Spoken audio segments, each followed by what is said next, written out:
Hello, good morning friend.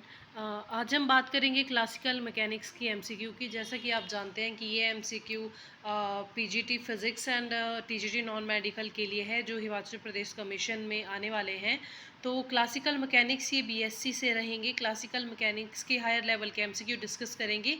ये जितने भी एमसीक्यू हैं प्रीवियस ईयर में पूछे गए हैं, तो प्लीज़ मेक श्योर कि आप इनको देखें और वीडियो को और भी दोस्तों के साथ शेयर करें एंड चैनल को सब्सक्राइब करें। फर्स्ट क्वेश्चन है, to obtain left handed Cartesian coordinate system from the right handed Cartesian system we need to receive the reverse the direction. ये बोलना चाहता है कि जैसे कि आप जानते हैं कि कार्टेशियन कोऑर्डिनेट मतलब तीन तरह के एक्सिस होते हैं, एक्स वाई एंड जेड। ये बोलते हैं कि राइट हैंड कार्टेशियन को आपने लेफ्ट हैंड कार्टेशियन में कन्वर्ट करना है, तो आपको क्या करना पड़ेगा? एक एक्सिस को मूव करना पड़ेगा, दो एक्सिस को मूव करना पड़ेगा, या तीनों के तीनों एक्सिस को मूव करना पड़ेगा, या किसी भी एक्सिस को मूव करना नहीं पड़ेगा। तो जब भी आपको राइट से लेफ्ट में मूव करना है, लेफ्ट टू राइट में मूव करना है, तो आपको सिर्फ और सिर्फ वन एक्सिस को मूव करना पड़ेगा। In spherical coordinate system r theta and phi represent. ये कहता है कि जो स्फेरिकल कोऑर्डिनेट सिस्टम होता है उसमें आर थीटा और फाई क्या होता है। इसमें डिफरेंट तरह के 4 ऑप्शन दिए गए हैं, क्योंकि ऑप्शन लिखना बहुत लेंथी हो जाएगा, इसलिए मैंने डायरेक्ट आंसर लिखा हुआ है। तो स्फेरिकल कोऑर्डिनेट सिस्टम में आर को रेडियल डिस्टेंस कहते हैं, थीटा को जीनथ एंगल कहते हैं और फाई को एज्यूमिथल एंगल कहते हैं। ये आपको याद रखना है। थर्ड क्वेश्चन है, the maximum value of phi in the spherical polar coordinate. जो थीटा होता है, थीटा को क्या कहते हैं? Zenith angle. तो जो जीनथ एंगल या थीटा की वैल्यू होती है वो 0 to पाई होती है। ऑप्शन में दिया होगा 0 to पाई/2, नेगेटिव पाई से लेके पॉजिटिव पाई, या समथिंग लाइक दैट, इस तरह के ऑप्शन मिलेंगे। जो जीनथ एंगल होता है या थीटा होता है उसकी वैल्यू होती है 0 to पाई होती है। ठीक है, मिनिमम 0 एंड मैक्सिमम पाई होगी। अगेन वही क्वेश्चन पूछा था घुमा फिरा के, जीनथ एंगल की वैल्यू क्या होती है? तो आपको पता है कि जीनथ एंगल थीटा को ही कहते हैं, जिसकी वैल्यू 0 to पाई होती है। नेक्स्ट है, the particle move along Y axis in the plane the unit vector theta is. ये कहता है कि पार्टिकल मूव करता है वाई एक्सिस में, तो एक्सिस में इन द प्लेन में द यूनिट वेक्टर थीटा। अब हमें पता है कि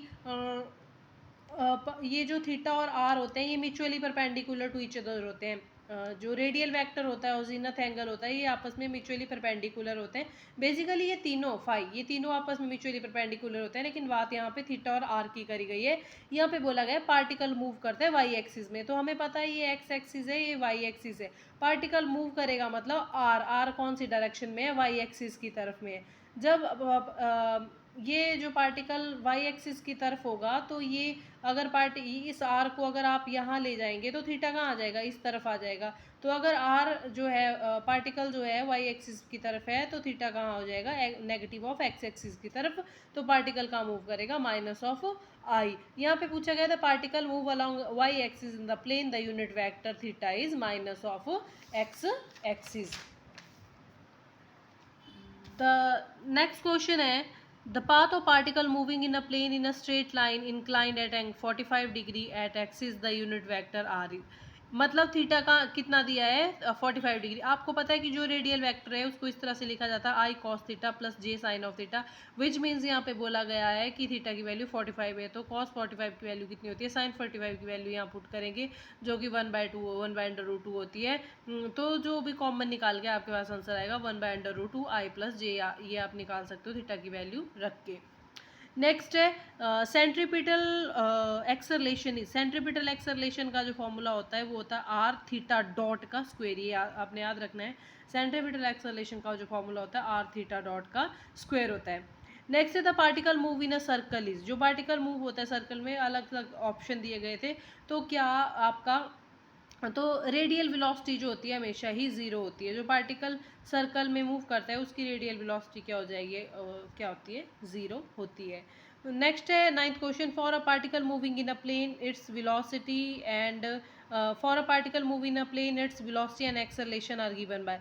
कोई भी पार्टिकल प्लेन में मूव करता है तो उसकी वेलोसिटी और एक्सेलरेशन क्या दी है? तो ये आपको रिलेशन याद करना है। हमने ड्राइव भी किया था ये रिलेशन होता है r double dot minus r theta dot का square r vector 2r dot theta dot r dot. ये इस तरह का रिलेशन, ये वेलोसिटी का रिलेशन होता है और ये एक्सेलरेशन का रिलेशन होता है। ये तो भाई की पॉइंट है जो आपको याद ही रखने पड़ेंगे। फिर पूछ रहा है जब position of particle at any instant are दिया गया है A and B constant, the angle between velocity and particle क्या होता है, तो इसमें 90 डिग्री का एंगल होता है जो कि θ/2 होता है।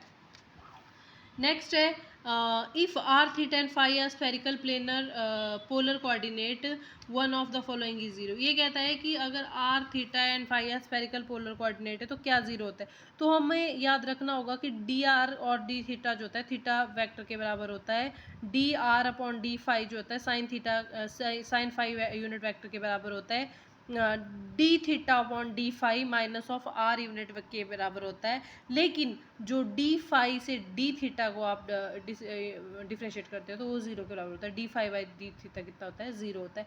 जबकि D theta upon phi minus of R होता है और D R by D phi sine phi vector होता है और D R by D theta theta vector होता है। ये आपको याद रखना है, इससे कुछ भी पूछा जा सकता है। अभी हमने दो की बात की है, दो से ज़्यादा भी पूछे जा सकते हैं। टोटल सरफेस एरिया और क्लोज सरफेस का कोई भी टोटल सरफेस एरिया होता है वो जीरो हो जाता है। Total vector surface area of close volume, vector surface area of close volume क्या होता है, क्या कहलाता है, नल वेक्टर कहलाता है। एरिया एंड वॉल्यूम कैसी क्वांटिटी है, एरिया जो है वेक्टर क्वांटिटी है क्योंकि एरिया में दो चीज़ों का क्रॉस प्रोडक्ट लिया जाता है और आपको पता है कि द क्रॉस प्रोडक्ट ऑफ दो जो चीज़ों का होता है वो हमेशा ही वेक्टर होता है। और वॉल्यूम में तीन चीज़ों का क्रॉस प्रोडक्ट लिया जाता है जो कि हमेशा ही स्केलर होता है। तो एरिया क्या है, वेक्टर क्वांटिटी, और वॉल्यूम क्या है, स्केलर क्वांटिटी है। Next the spherical surface subtended at its centre an angle, जो स्फेरिकल सरफेस होता है वो सबटेंड करता है सेंटर में, उसको बोलते हैं 4 पाई स्टारडियन कहते हैं। The unit of solid angle is in SI, solid angle की यूनिट क्या होती है, स्टारडियन होती है। Thank you and please subscribe the channel.